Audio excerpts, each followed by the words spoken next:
that IDOS has a very rich IP portfolio. I mean, their projects are just great. Their IPs are very rich. But Deus Ex 3, as the first launch title for our studio, is incredible. If you want a great studio, you need great game. So, and to have a great team, you need a great game. So it's a whole, you know. So that's the decision we took at the beginning, you know. We want a strong studio, so we need strong franchise and we need strong people to work on them. So it's a huge challenge, but it's no choice. You need that.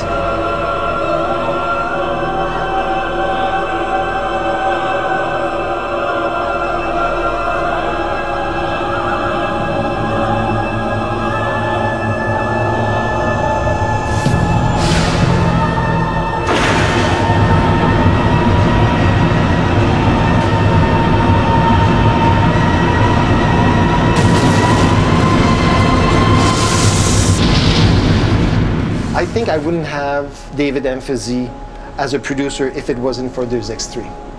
It was that simple. In his head, the equation was, if I'm able to be the producer of Deus Ex 3, I'm in, Stéphane, whatever the risks. We started in May 2007, and we were two. It was 1 year and a half ago now. And we were two. And now we are in pre-production, and the studio we are almost 155, and on Deus Ex we are 83. We wanted to work only on AAA titles, only on the latest cutting-edge technology.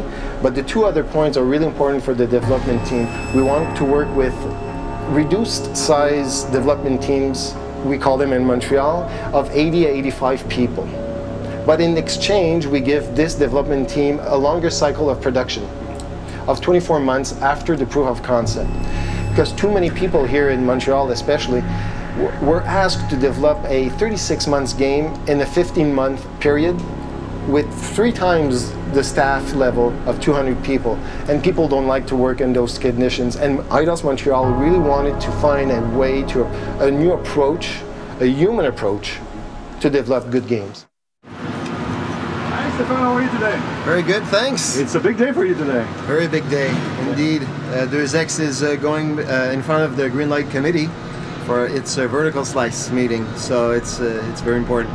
Well, recently IDOS installed a new Green Light meeting process, and every quarter we have a group that represents finance, sales, marketing, production, and the different groups. And every quarter we review the top 2 projects in the pipeline.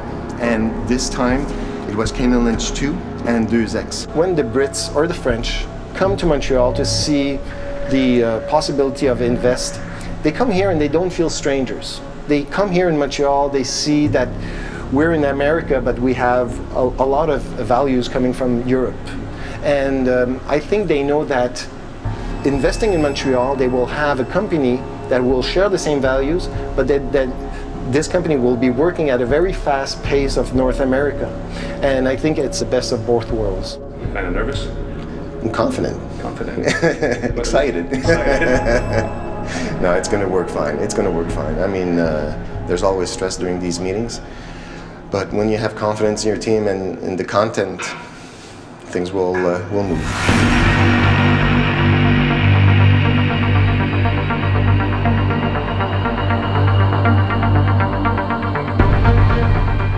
Needed to have the senior brass having this emotional bond to the game, and I think we just got that.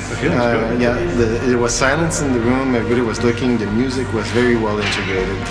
All the major features were well demonstrated. There's a lot of work to be done, lots. But now I think people really believe into the project. They know where we're going at because Deus Ex is a complicated, complex game that can reach a lot of people. And if it's well made, well crafted, well assembled, it's gonna be sky's the limit. Real pleased. The team worked like crazy, and we're really happy with it. The pressure is there. The expectations are so high, but what a better way to launch a studio with this type of quality project. I think once we found our team of leads, I knew that we were in very good shape. These guys were passionate. They really wanted to have the Deus Ex 3 the best in the franchise. They knew exactly what to do, what not to do, and so my comfort level was starting to rise. But again, it's a long journey. It's 2 years or more of development. You never know how it's going to turn out. But the pressure is there, the fan base, the forums, even 8 years after the initial. The first one came in 2000, by the way. PC Game of the Year, nothing less. We knew what happened in 2003 with Invisible War. We knew what to do, not to do. And I think that the fan base is so active and passionate. They're very protective of their favorite game.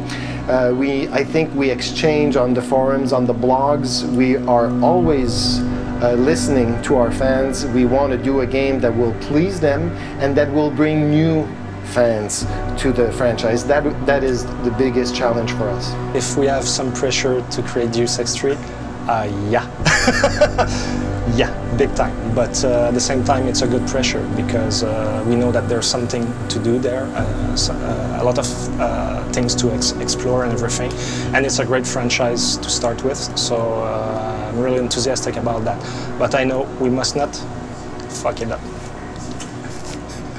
It's a huge challenge, but it's pretty exciting, and we're on the right track. So yeah, it's a good pressure. The third game is going to actually be a prequel to the original game. So it's going to happen about 20 years earlier. So there's a bunch of things that have to tie in a way. We have a lot of freedom because we're dealing 20 years before the game. So we can create our own storyline, our own characters, our own universe in a way, but we still have to match and set up for the original game in the future. So there's a lot of themes that have to be apparent. There are some hints and intrigues that can suggest what's going to happen. And we try and look at it from that perspective to bring it all together. The goal really was to take what people are used to see with cyberpunk and try to give it a new spin, and that's a bit where the Renaissance comes into play. Let's give it our own flavor, let's give it our own voice. Let's get away a bit from the kind of bluish, kind of sci-fi look that all those movies have, and let's try to give it something unique, something a little warmer. And the fact that it's warmer kind of brings it closer again to this whole kind of Renaissance, kind of humanity feeling type of thing. So the first Deus Ex, the setting were in 2050, 52 exactly. The second one was 20 years after the first one, so in 2070. And we are 20 years before the first Deus Ex, so in 2027. Well, the good thing about doing the prequel is that if you haven't played the game before, you don't have to worry about it. You don't have to suddenly become like, oh, what's going on? But in order to find, if you have played the game, I think that you're going to want to really explore all the areas in the game. You're going to look for those subtle hints that exist. You're going to read the emails. You're going to listen for those references to some characters that may not be central to our story, but were central to the sequels, or the originals, I guess. My challenge for this game is to open it up and make it accessible to the casual gamer while bringing along all the die-hard hardcore fans from the first one. By no means do I want to alienate those people. We can't remake Deus Ex 1, it just wouldn't fly by today's standards, but I think we can respect what was done. We can, as I said, often pay little tributes or homage to the first one, and I think the player will enjoy that. I think it's more the spirit of the game. If we respect the spirit of the game and the way it was done, I think people will be really happy with what we did. Something that we noticed very early, like the first one is always at night. It's constantly with a black sky and everything, and we obviously said, the game is not going to be, at night all the time. That doesn't really make much sense. And that was part of a very strong feeling in the first one, but we're kind of changing that a little bit. But I think the feeling of Deus Ex is the fact that you're in cities most of the time, like in the city hubs and stuff like that. Then it's to kind of like get those very kind of expensive interior, that you can explore, and like the corporate kind of technological, kind of techno interiors, kind of looking places. I think it's really that, and then it's a bit kind of it's not only about the art, really, it's a lot about the sound. And, you know, it was a very moody game, and I think, like, as long as we, you know, recreate this mood properly, it's going to have a very good Deus Ex 1 feeling.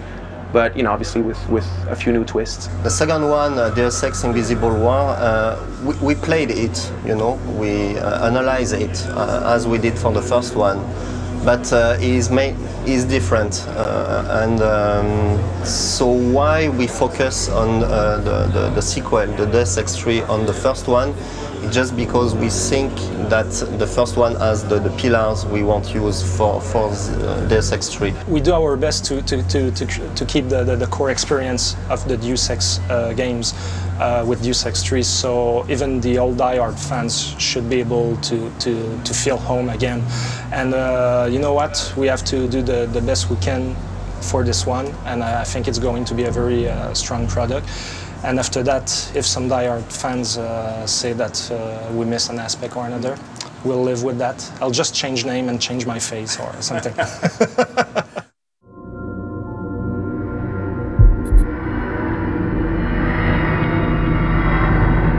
The teaser of Deus Ex 3 that was released in November 2007, there's a funny story behind that, because the proof of concept was approved by the UK, if I remember correctly, on October. And we wanted to announce, because everybody, all the media was, what's your first project? What's your first project? And we couldn't say anything before the proof of concept was validated. So in November 2007, we set the date for our press conference, our second press conference. And we decided that it would be stupid to come in front of the medias saying that, well, on paper we have Deus Ex 3, thank you, goodbye. We needed to show something. But we were only 4 weeks from there. And how can you create a high quality teaser in 4 weeks? You know, sat down with my boys and, you know, what do you want to do? Kind of brainstorm a bit about the direction and thing. And then we said, let's have like this image blast, you know, that we called it, you know, all those images went really right. It was not even a second, and there's like 27 images, 27, 28. And it's just kind of put a bit of our themes, and it totally worked. Like they stopped it one frame by frame, and they went way beyond everything anything we ever thought of, you know. So I think that was a really good hit, really good idea. We had a lot of fun with that teaser. It was a real labor of love, and it was obviously our first step into the media, so it was quite challenging, and you really want to make sure you put your best foot forward. For us, for me anyway, I really liked the visuals that I had. It was a very interesting subject to work with, and I think I got lucky in taking a risky move by bringing the original theme into the end. For me, it was kind of my goal in doing that was to kind of put at ease the original fans who were, I know, obviously a bit nervous, saying, well, you know, this game's going to be redone, and we all know often sequels don't live up to the first one. So for me, it was a way to kind of give them a little pat on the back, saying, we're going to take good care of it, you know, we won't let you down. And it hit a core, because I think 2 hours after the official release, game trailers picked it up, and I think within 24 hours, fans were starting dissecting the video clip, and the blogs just lit up like a Christmas tree. We actually wrote a name on the little fetus and the little baby thing, which is not even from us. Is the 3D studio that worked, Digital Dimension, that did it for us. And I guess, you know, they were just having fun in the studio. Let's give it a name, and actually placed it on one of the little techno tags that's on it, just Emil. And the fans went ballistic. They actually found that there's like this French sociologist from the 19th century called Emil, and it's like they linked it with the game, and it's actually used in the game, so the name type of thing. So we'll find a place for it.